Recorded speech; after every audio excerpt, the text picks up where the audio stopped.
ایک سوال یہ کیا جا رہا ہے، کیا یہ صحیح ہے کہ حج کر کے آنے کے بعد 40 دن تک ان کی دعا قبول ہوتی ہے؟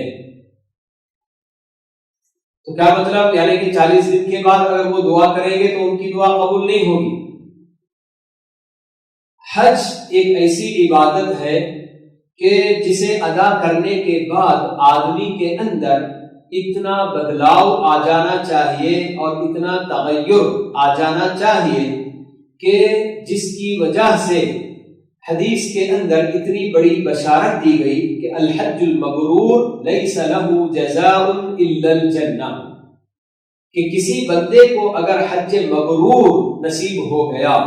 یعنی کہ حج مقبول، وہ حج جو اللہ تعالیٰ کے پاس قبول کر لیا جائے، ایسا حج کسی نے کر لیا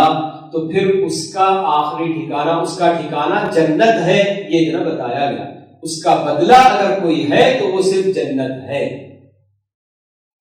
کیوں؟ اس لیے کہ جس بندے نے حج مقبول ادا کر لیا تو اس کے بعد آگے کی زندگی میں وہ اس طرح سے اپنے قدم پھونک پھونک کر رکھتا چلے گا کہ کسی بھی طرح سے اللہ تعالیٰ کی نافرمانی اور معصیت نہ ہونے پائے، پوری احتیاط کے ساتھ زندگی گزارنے کی وہ کوشش کرے گا۔ اسی لیے یہ جو بشارت سنائی گئی کہ اس کا بدلہ صرف جنت ہے، ورنہ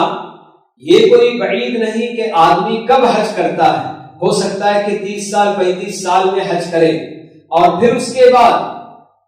اس کی جو موت ہوتی ہے ہو سکتا ہے کہ بالکل اور آدھی زندگی اور جی لے، 70 سال 80 سال میں موت ہو، تو وہاں سے لے کر یہاں تک مرنے تک آدمی اگر حج کر کے واپس لوٹنے کے بعد بھی اپنے آپ کو بدلا نہیں اور وہ ویسے ہی واپس لوٹنے کے بعد جیسے اللہ تعالیٰ کی نافرمانی اور معصیت کی زندگی گزارتا تھا ویسی ہی زندگی گزارے گا تو اس کے لیے تو یہ جنت کی بشارت نہیں ہو سکتی۔ تو ویسے ہی حج سے واپس لوٹنے والے اگر اپنے آپ کو احتیاط کے ساتھ رکھتے ہیں، ہمیشہ اللہ تعالیٰ کی پسند اور ناپسند کو سامنے رکھ کر آگے بڑھتے ہیں، تو ایسے بندوں کی دعائیں یقیناً اللہ تعالیٰ ہمیشہ قبول کریں گے۔ صرف 40 دن کی بات نہیں بلکہ جب تک زندہ رہے، اور آدمی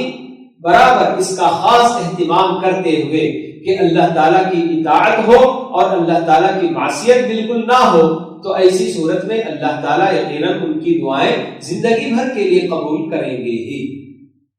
اور کتنے حاجی ایسے بھی ہوں گے جو حج تو کر لیا انہوں نے جی، لیکن حج کی جو روح ہے وہ کبھی ان کو یعنی کہ ملی ہی نہیں، اور حج کے بعد بھی ان کے اپنے اندر، ان کی اپنی زندگی میں کوئی بدلاؤ نہیں آیا، کوئی ان کے اندر چینج نہیں آیا، تو پھر واپس لوٹنے کے بعد بھی اگر وہ اپنی پرانی زندگی کی طرف ہی لوٹتے ہیں کہ حج سے پہلے جیسے نمازیں چھوڑتے رہے اور پھر اسی طرح سے جی اپنی جو ہے کہ معصیتیں اللہ تعالیٰ کی نافرمانیوں میں مبتلا رہے، تو ویسے ہی اگر حج سے واپس لوٹنے کے بعد بھی اگر ہو جائیں گے تو پھر 40 دن کیا بلکہ اس سے پہلے بھی ان کی دعا اگر وہ قبول دعا کریں گے تو اللہ تعالیٰ اگر دعا کی مانے کوئی کام، یعنی کہ دعا قبول نہ ہونے کا کوئی کام اگر وہ کر رہے ہیں، جیسے حج سے واپس لوٹنے کے بعد بھی سود کھانا، حرام کمائی، خاص کر سب سے بڑی رکاوٹ دعاؤں کی قبولیت میں حرام کمائی ہے، تو یہی کام اگر حج سے لوٹنے کے بعد بھی آدمی کرے گا تو اللہ تعالیٰ ان کی دعا اس لیے نہیں قبول کریں گے کہ یہ حج کر کے آیا اس لیے 40 دن تک قبول کرنا ہے، نہیں، بلکہ حج سے واپس لوٹنے کے بعد بھی اگر وہ اپنی پرانی زندگی پر، پرانی روش پر لوٹتا ہے اور حرام کمائی کا بالکل یہ کرتا ہے، کام کرتا ہے، حرام کمائی کماتا ہے، تو پھر اس کی دعا اللہ تعالیٰ نہیں قبول کریں گے۔ ایک سوال یہ کیا جا رہا ہے کہ کچھ لوگوں کا کہنا اور ماننا ہے کہ مغرب کے بعد کچن کا لائٹ آف نہیں کرنا چاہیے، کیا ایسا کرنے سے بے برکتی آتی ہے؟ کیا اس کی کوئی بنیاد حدیث سے ثابت ہے؟ یہ سوال کیا جا رہا ہے۔ یہ سب ہمارے اپنے اطراف و اکناف رہنے والے غیر مسلموں کے بہت سارے عقائد مسلمانوں نے بھی خود اپنا لیے ہیں۔ تو مغرب سے پہلے ہو کہ مغرب کے بعد جب بھی آپ کو ضرورت ہے آپ لائٹ آن کر لیجئے، ضرورت نہیں ہے لائٹ آف کر دیجئے، کوئی حرج کی بات نہیں ہے۔ بلا وجہ اس طرح کے عقیدوں میں پڑھ کر ضرورت نہ بھی ہو اور پھر بھی آپ لائٹ ویسے ہی چھوڑ کر رکھیں گے، آپ کے گھر کے بجلی کا جو بل آئے گا اچھا خاصا آ جائے گا۔ تو اس طرح کے عقائد وغیرہ میں مت پڑیے کہ